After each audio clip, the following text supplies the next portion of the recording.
సొంత గడపై భారత మహిళల క్రికెట్ జట్టు దుమ్మురేపింది. వెస్టిండీస్ ను వన్డే సిరీస్ లో క్లీన్ స్వీప్ చేసింది. వరుసగా మూడో వన్డేలోనూ కరీబియన్ టీంను చిత్తుగా ఓడించి 3-0తో సిరీస్ ను కైవసం చేసుకుంది. ఈ మ్యాచ్ లోనూ భారత మహిళల జట్టు ఆల్రౌండ్ షోతో అద్దరగొట్టింది. టాస్ గెలిచి బ్యాటింగ్ ఎంచుకున్న విండీస్ భారత బౌలర్ల ధాటికి 38.5 ఓవర్లలో 162 పరుగులకే కుప్పకూలింది. ఇన్నింగ్స్ ఆరంభంలో టీమిండియా పేసర్ రేణుకా సింగ్ నిప్పులు చెరిగింది. దీంతో వెస్టిండీస్ 9 పరుగులకే 3 వికెట్లు కోల్పోయి కష్టాల్లో పడింది. విండీస్ పతనానికి రేణుకా సింగ్ పునాది వేయగా ఆ తర్వాత దీప్తి శర్మ తన స్పిన్ మ్యాజిక్ చూపించింది. ఏ దశలోనూ విండీస్ బ్యాటర్లను కుదురుకోనివ్వకుండా ముప్పతిప్పలు పెట్టింది.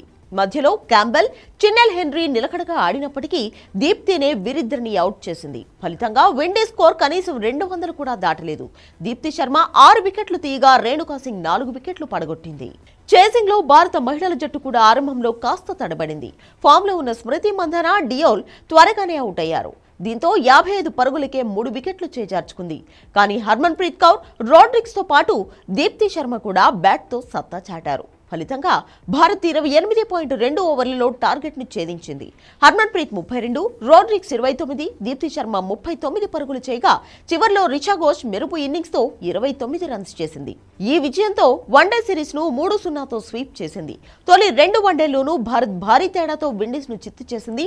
6 వికెట్లు తీయడంతో పాటు బ్యాట్ తోనూ రాణించిన దీప్తి శర్మకు player of the match, series లో 10 వికెట్లు తీసిన రేణుకా సింగ్ కు ప్లేయర్ ఆఫ్ ది సిరీస్ అవార్డులు దక్కాయి. కాగా వన్డే సిరీస్ కు ముందు జరిగిన T20 సిరీస్ లో సైతం అదరగొట్టిన భారత్ 2-1తో గెలిచింది. మొత్తం మీద భారత్ టూర్లో కరీబియన్ టీం ఒకే ఒక విజయంతో సరిపెట్టుకుంది.